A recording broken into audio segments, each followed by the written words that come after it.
क्या सच में ईरान ने अमेरिका को पीछे हटने पर मजबूर कर दिया है, या फिर यह पूरी कहानी उतनी सीधी नहीं है जितनी दिखाई जा रही है? दरअसल 28 मार्च 2026 की रात एक अहम अपडेट सामने आया। अमेरिकी नौसेना के United states fleet force command ने जानकारी दी कि दुनिया का सबसे आधुनिक aircraft carrier USS Gerald R Ford Croatia के स्प्लिट पोर्ट पर पहुंच चुका है। इसके बाद सवाल उठाना लाजमी था, इतना शक्तिशाली युद्धपोत अचानक ऑपरेशनल जोन छोड़कर बंदरगाह में क्यों पहुंचा? सबसे पहले समझिए कि यह कोई साधारण जहाज नहीं है।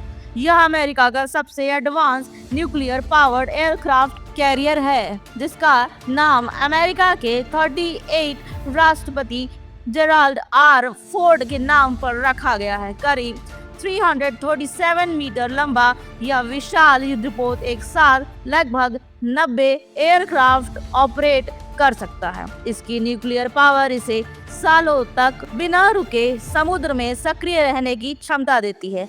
आसान शब्दों में कहे तो यह एक चलता फिरता मिलिट्री बेस है। और ध्यान देने वाली बात यह है कि यह जहाज अकेला नहीं चलता, इसके साथ पूरा कैरियर बैटल ग्रुप होता है, डिस्ट्रॉयर, क्रूज और सबमरीन, जो इसे मल्टी लेयर सुरक्षा प्रदान करते हैं, क्योंकि आज के दौर में हाइपरसोनिक मिसाइल और एडवांस एंटी शिप हथियारों के सामने अकेले किसी जहाज का टिकना मुश्किल है। अब आते हैं असली मुद्दे पर, आखिर यह जहाज पोर्ट में क्यों गया? रिपोर्ट्स के मुताबिक जहाज के लॉन्ड्री सेक्शन में आग लग गई थी, जिससे लगभग 7 कंपार्टमेंट प्रभावित हुए। अमेरिकी पक्ष का कहना है कि यह एक नॉन कॉम्बैट इंसिडेंट था और अब रूटीन मेंटेनेंस व क्रू को आराम देने के लिए इसे पोर्ट पर लाया गया है। लेकिन कहानी यही खत्म नहीं होती है। यह घटना ऐसे समय पर हुई जब अमेरिका और ईरान के बीच तनाव अपने चरम पर है और इसमें इजराइल भी शामिल है। ऐसे माहौल में दुनिया का सबसे ताकतवर एयरक्राफ्ट कैरियर अचानक एक्टिव जोन से हट जाए, यह सिर्फ एक तकनीकी घटना नहीं लगती, बल्कि एक बड़ा संकेत भी माना जा रहा है। यहीं से शुरू होता है नैरेटिव का खेल। ईरान इस घटना को अपनी रणनीतिक जीत के रूप में पेश कर रहा है, यह कहते हुए कि अमेरिका दबाव में आ गया। वहीं अमेरिका इसे सामान्य मेंटेनेंस बता रहा है और किसी भी तरह की कमजोरी से इनकार कर रहा है।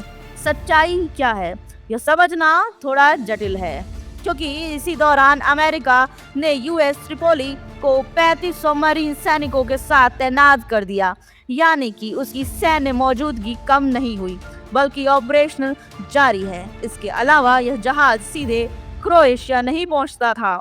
इससे पहले यह ग्रीस के सोडा बे में भी रुका, जहां टेक्निकल मेंटेनेंस किया गया और फिर स्प्लिट पोर्ट पर पहुंचा, जो इसकी दूसरी विजिट है। तो पूरी तस्वीर को देखें तो मामला 2 हिस्सों में बटा हुआ है। एक तरफ तकनीकी समस्या और मेंटेनेंस, और दूसरी तरफ जियो पॉलिटिकल मैसेजिंग और मनोवैज्ञानिक दबाव। यानी यह सिर्फ एक जहाज की कहानी नहीं, बल्कि यह ग्लोबल पावर गेम का हिस्सा बन चुका है, जहां हर घटना को रणनीतिक संकेत के रूप में देखा जाता है। अब सवाल वही है, क्या यह सिर्फ एक हादसा था या फिर अमेरिका पर बढ़ते दबाव का असर? और क्या ईरान वाकई अमेरिका को पीछे ढकेल रहा है?